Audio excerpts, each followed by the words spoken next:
మీ పిల్లలు చదువుకున్నది ఎగ్జామ్ హాల్లో రాయాలన్నా, కాంపిటేటివ్ ఎగ్జామ్ క్రాక్ చేయాలన్నా మెమరీ ముఖ్యం. మెమరీ అనేది గిఫ్ట్ కాదు, రైట్ టెక్నిక్ అండ్ ప్రాక్టీస్‌తో ఎవరైనా సాధించవచ్చు.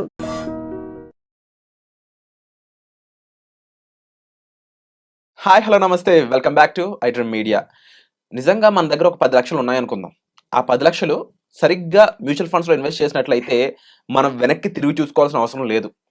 అలాగే ఫ్యూచర్‌లో మన పిల్లలకి ఏమైనా ఆస్తులు ఇవ్వాలా, పెళ్ళిళ్ళు ఎలా చేయాలి, లేదంటే వాళ్ళ చదువులకి ఎలా ఖర్చు పెట్టాలి అని కంగారు పడాల్సిన అవసరం అంతకన్నా లేదు. కానీ ఆ ఇన్వెస్ట్‌మెంట్ ఎంత జాగ్రత్తగా చేస్తే మనం అన్ని రెట్లు అందులో సంపాదించుకోవచ్చనమాట. అయితే ఈ లాజిక్ మనకు తెలియజేయబోతున్నారు. చాలా ఇంపార్టెంట్ ఇన్ఫర్మేషన్ మనకి ఇవ్వబోతున్నారు. Amphi certified mutual fund distributor అయిన పిఎస్ చంద్రశేఖర్ గారు. సార్‌తో మాట్లాడి తెలుసుకుందాం. చివరి వరకు చూడండి, చాలా ఇంపార్టెంట్ పాయింట్స్ తెలుసుకుంటారు. నమస్కారం సార్. నమస్తే అండి. సార్, ప్రతి ఒక్కరికి కూడా ఈక్విటీ మ్యూచువల్ ఫండ్స్‌లో ఇన్వెస్ట్ చేయాలని ఉంటుంది. కానీ ఒక లంసమ్ అమౌంట్ మన దగ్గర పెట్టుకొని, అది 5 లక్షలు, 10 లక్షలు, ఫర్ ఎగ్జాంపుల్ 10 లక్షలు అనుకుందాం. అలాంటి అమౌంట్‌ని పెడితే ఒక్కసారి చాలా మందికి కోట్లు వస్తున్నాయి. అది ప్రాక్టికల్‌గా వాళ్ళు డేటా కూడా చూపిస్తున్నారు. కానీ మాకు రావట్లేదే అని చాలా మంది ఫీల్ అవుతా ఉన్నారు. వీళ్ళు చేసిన తప్పులేంటి? అసలు దాన్ని ఎలా ఇన్వెస్ట్ చేయాలి సరిగ్గా?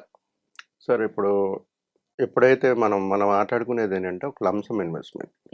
లంసమ్ ఇన్వెస్ట్మెంట్ 10 లక్షలు కానీ వాళ్ళు ఇన్వెస్ట్ చేయాలనుకునేటప్పుడు ఫస్ట్ వాళ్ళు చూసుకోవాల్సింది ఏంటంటే ఎంత టెన్యూర్లో మనం ఇన్వెస్ట్ చేసి వదిలేద్దాం. సో ఎన్ని ఇయర్స్ పీరియడ్ ఉంది, చాలా ఇంపార్టెంట్. తర్వాత ఆ 10 లక్షలు అనేది వాళ్ళ దగ్గర ఉంది, కరెక్ట్. అంటే వాళ్ళ శాలరీ అది సేవింగ్ అమౌంటా, లేకపోతే ఆయన టోటల్ ఉండే అమౌంట్ ఏం ఇన్కమ్ లేదనుకోండి. ఫర్ ఎగ్జాంపుల్ శాలరీ లేదు, బట్ ఓన్లీ 10 లక్షలు ఉంది, ఇన్వెస్ట్ చేయాలనుకుంటాను. అలాంటప్పుడు స్ట్రాటజీ వేరే ఉంటుంది.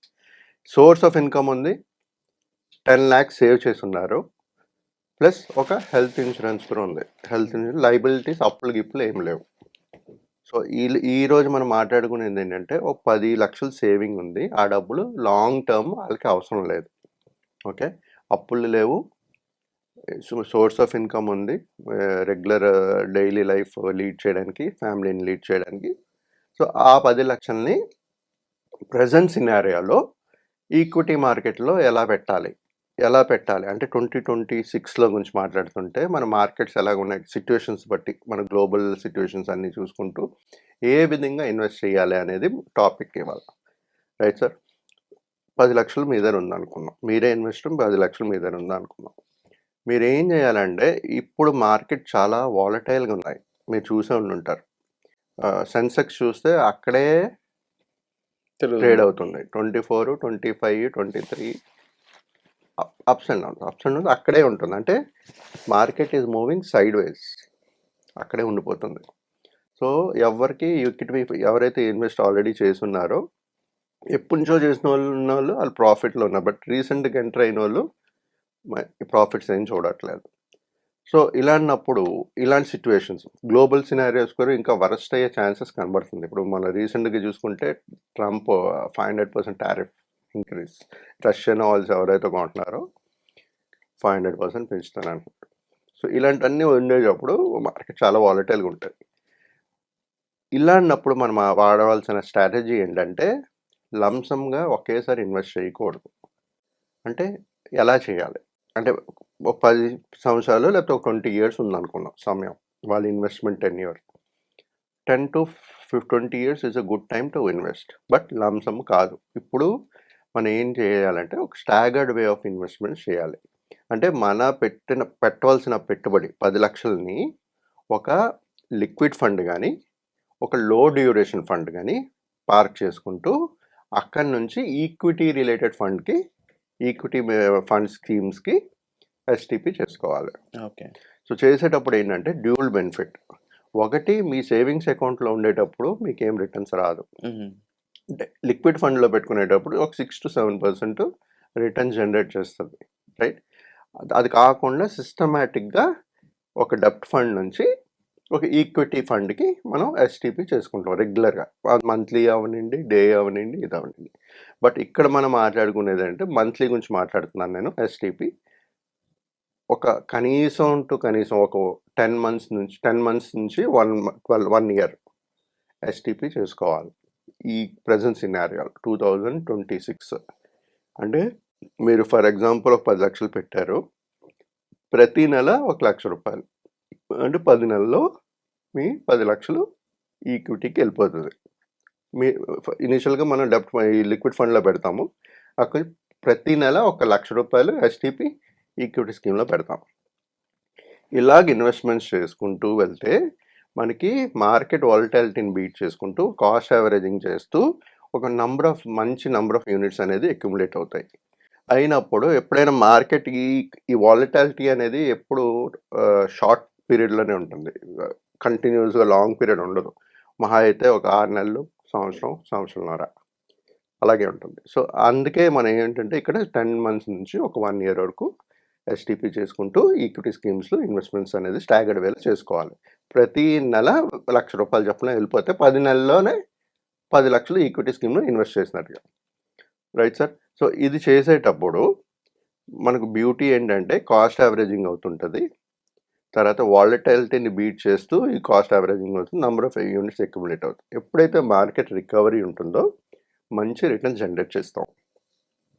ఇది కాకుండా మనం ఇంకోటి మాట్లాడాల్సింది ఏంటంటే ఇప్పుడు ఎక్కడ పెట్టాలి, ఎలాంటి స్కీమ్ కేటగిరీస్లో పెట్టాలి అనేది కూడా మాట్లాడదాం సార్.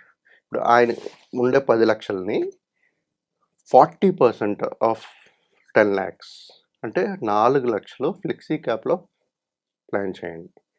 ఇంకో 30% లార్జ్ క్యాప్లో ప్లాన్ చేయండి. మిడ్ స్మాల్ క్యాప్ ఇప్పుడు ప్రస్తుతానికి హై వాల్యుయేషన్స్లో ఉన్నాయి. ఇమ్మీడియట్ రిటర్న్స్ అయితే మీకు జనరేట్ కనబడదు. లాంగ్ టర్మ్ కాబట్టి మంది 10-20 years అనుకున్నాం కాబట్టి మనకి ఆన్ అండ్ యావరేజ్ అది కూడా ఇన్వెస్ట్ చేస్తూ వెళ్తే it is the right time to invest. So దీంట్లో మిడ్ క్యాప్లో ఒక 20%, స్మాల్ క్యాప్లో 10%. సో ఆల్ టుగెదర్ అంటే ఫ్లెక్సీలో 4 lakhs, లార్జ్లో 3 lakhs, మిడ్లో 2 lakhs, స్మాల్లో 1 lakh, total 10 lakhs is invested. ఇప్పుడు మీరు అడగొచ్చు నాకు లిక్విడ్ ఫండ్లో పెట్టుకుని చేయమన్నారు కదా సార్ అన్నాను. సో ఇలాంటి ఫండ్స్ మనం ఈక్విటీ ఫండ్స్ కానీ సెలెక్ట్ చేసేటప్పుడు ఆ పర్టికులర్ ఏఎంసీలో లిక్విడ్ ఫండ్లో ఇన్వెస్ట్ చేయాలి. అంటే ఇప్పుడు ఫర్ ఎగ్జాంపుల్ ఫ్లెక్సీ క్యాప్ తీసుకున్నాం అనుకోండి, అక్కడ 4 లక్షలు ఇన్వెస్ట్ చేయమని చెప్పాను నేను, రైట్. ఆ 4 లక్షలని అదే ఏఎంసీలో లిక్విడ్ ఫండ్లో పెట్టుకుంటూ ఇంకో ఈక్విటీ స్కీమ్కి ఎస్టీపీ చేసుకోవాలి, రైట్. అదేవిధంగా ప్రతి ఒక్క కేటగిరీ ఆ ఏఎంసీలోనే లిక్విడ్ ఫండ్లో ఉండాలి ఎస్టీపీ చేయడానికి. సో అది మాత్రం గుర్తుపెట్టుకుంటూ ఇలాగా ఫ్లెక్సీలోని, లార్జ్లోని, మిడ్లోని, స్మాల్లోని ఇలా కేటగిరీ వైజ్ ఇంత అమౌంట్ పెట్టుకోవడానికి ప్లాన్ చేసుకుంటూ వెళ్ళాలి. బట్ 10 months టైం ఫ్రేమ్లో మొత్తం అంతా ఈక్విటీకి వెళ్ళేటట్టుగా ప్లాన్ చేసుకోవాలి. క్లియర్గా ఇది మీరు అర్థం చేసుకున్నట్లయితే దీంట్లో ఏ హైబ్రిడ్ ఫండ్లో పెట్టాలి, ఏ టైంకి పెట్టాలి అనేది కూడా చాలా ఇంపార్టెంట్ క్రైటీరియా అండి.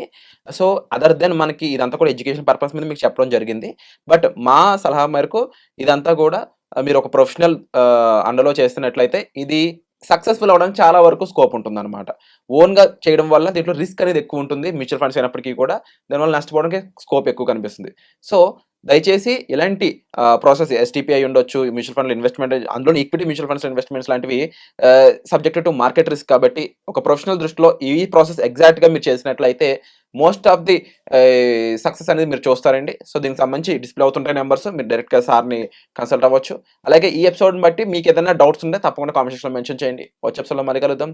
Thank you so much sir. ఇప్పటి వరకు అంటే కనీసం హైబ్రిడ్ నుంచి మనకి ఈ మ్యూచువల్ ఫండ్స్లో ఏదైతే డెట్ నుంచి ఈక్విటీలోకి వెళ్ళాక కనీసం 6-7% రిటర్న్ వచ్చినా కాస్త బాగున్నది అనిపిస్తుంది, మరీ న్యూట్రల్గా ఉండేదానికంటే కూడా. బట్ ఎస్టీపీ ప్రాసెస్ అనేది కొంచెం జాగ్రత్తగా చేసుకోవాలి, టైమ్లీ ప్రొసీజర్ అది. సో సెలెక్షన్ ఆఫ్ ఫండ్ చాలా ఇంపార్టెంట్. సో ఎవరు రిస్క్ అప్టైట్ బట్టి ఎక్కడ పెట్టాలనేది కేటగిరీస్ చెప్పింది కూడా రిస్క్ అప్టైట్ బట్టి చేసుకుంటూ ఉండాలి. సో జనరల్గా నేను చెప్పింది ఏంటంటే flexi, large, mid, small category చెప్పాను. కొంతమంది అడగొచ్చు గోల్డ్లో పెట్టచ్చు కదా అని. సో ఆ లిటిల్ బిట్ ఆఫ్ గోల్డ్లో కూడా మన కమోడిటీస్లో కూడా యాడ్ చేసుకోవచ్చు. But it depends again. Depending on the person to person. So thank you so much for the information. Thank you, Andy. Virat garu. And for more videos, please subscribe to iDream. Please subscribe to iDream. Please subscribe iDream. And please subscribe to iDream. For more videos, subscribe to iDream. please like, share and subscribe to the channel. Congratulations, iDream. Subscribe to iDream.